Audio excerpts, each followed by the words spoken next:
Imagine you are a pilot. Your aircraft is carrying the most powerful bomb on Earth, several times more powerful than all the explosives used in every war in human history combined. You have been ordered to drop this bomb at a specific location. The problem is, the bomb is so powerful that your chance of surviving the blast is only 50%. Your plane has been specially modified, but even the scientists aren't sure if it will withstand the shockwave from the explosion. Would you go on this mission? Whatever your answer, this was the exact situation faced by Soviet pilot Andrei Dernovtsev and his crew. The day was October 30th, 1961. Their mission was codenamed Product 602, but the world knows it by one name: Tsar Bomba, or the Tsar of Bombs.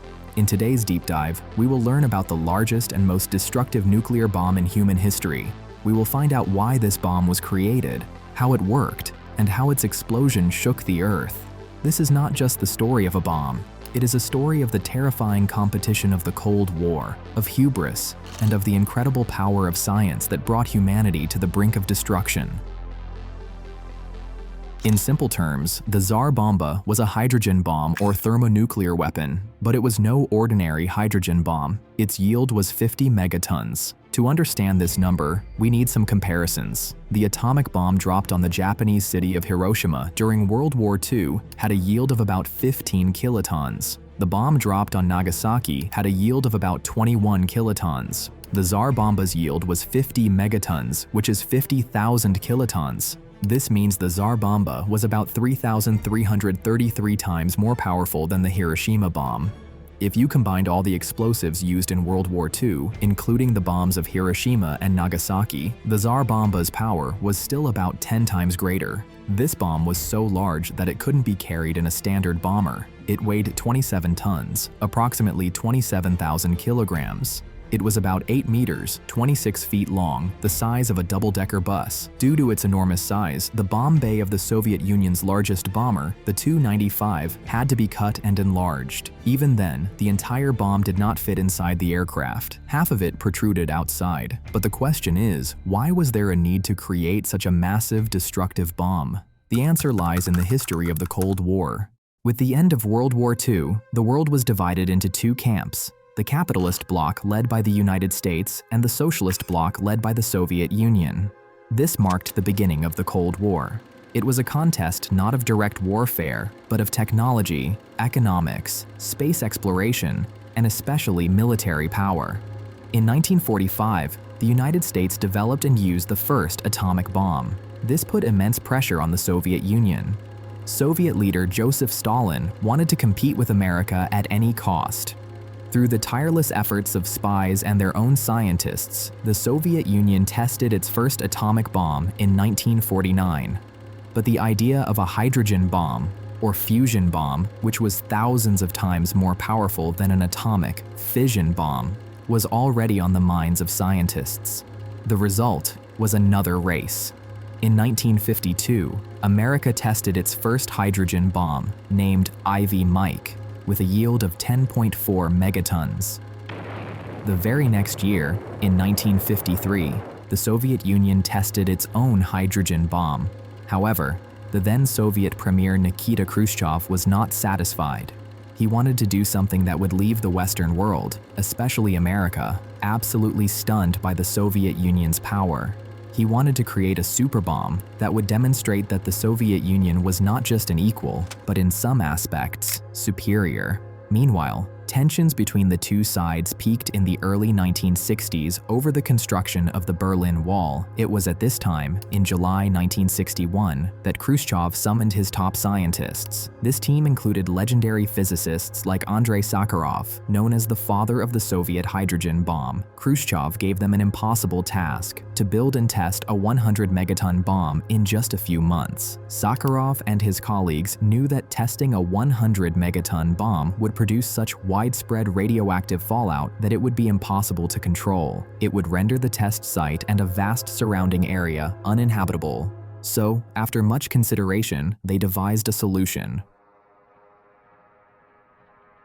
The Tsar Bomba was designed as a three-stage thermonuclear bomb. The first stage was a standard atomic or fission bomb. Its detonation would create immense pressure and heat. This intense pressure and heat would then initiate a nuclear fusion reaction in the second stage, which contained a fuel called lithium deuteride, the main source of a hydrogen bomb's power. Then came the third stage. Typically, this stage contains a tamper made of uranium-238. Neutrons produced from the fusion reaction strike this tamper, causing another fission reaction, which multiplies the bomb's power and creates a massive amount of radioactive fallout. Sakharov's team created a design to meet Khrushchev's 100 megaton target. But to reduce the risk of radioactivity, they made a groundbreaking change. They replaced the uranium tamper in the third stage with one made of lead. Lead does not participate in a fission reaction. As a result, the bomb's total yield was halved, dropping from 100 megatons to between 50 to 57 megatons. But its biggest advantage was that the amount of radioactive fallout was reduced by about 97%. It was one of the cleanest nuclear bombs in history. This decision was both a triumph of science and a relief for humanity. Although 50 megatons is an unimaginable force, the consequences of a 100 megaton explosion would have been far more catastrophic. Finally, the day arrived. October 30th, 1961. The ice-cold archipelago of Novaya Zemlya in the Arctic Ocean was chosen as the test site. A Tu-95V aircraft, led by Major Andrei Dernovtsev, took to the skies with the King of Bombs. The entire aircraft was painted white to reflect some of the heat from the blast. It was accompanied by an observer plane, whose job was to film the explosion and collect atmospheric samples. Since the bomb was incredibly heavy and was to be dropped with a parachute, the pilots were given some time to move to a safe distance from the detonation point. The bomb was dropped from an altitude of about 10.5 kilometers, 34,000 feet. An 800-kilogram giant parachute immediately deployed. Its purpose was to slow the bomb's descent, allowing the aircraft to get at least 115 kilometers away. At 11:32 a.m. local time, the Tsar Bomba detonated at an altitude of 4 kilometers, 13,000 feet, above the ground. It is difficult to describe that moment in words. The accounts of those who witnessed it speak of an unearthly and terrifying sight. The explosion created a fireball nearly 8 kilometers wide, which reached an altitude of almost 10.5 kilometers, nearly touching the altitude at which the plane was flying. The flash of light was so intense that it was clearly visible from 1,000 kilometers away. People in distant countries like Norway and Finland also reported seeing a strange flash in the sky. The resulting mushroom cloud was of an incredible height. It rose to about 67 kilometers, 42 miles, which is nearly 7 times the height of Mount Everest. It pierced through the Earth's stratosphere and reached the mesosphere. The most terrifying effect was the shockwave, which circled the Earth not once, not twice, but a total of 3 times. Everything within a radius of about 56 kilometers was completely destroyed. An abandoned village in Novaya Zemlya, 55 kilometers from the blast's epicenter, saw every single one of its buildings leveled. Hundreds of kilometers away, wooden houses were destroyed and the window panes of many homes in Finland and Norway shattered. Even from a distance of 115 kilometers, pilot Dernovtsev's plane was thrown into a free fall of about 1 kilometer, 3,000 feet, by the shockwave.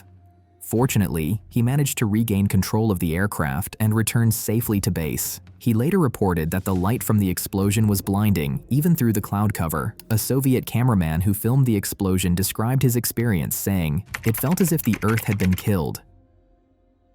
There are several reasons why the Tsar Bomba is called the most destructive. First, its immense power.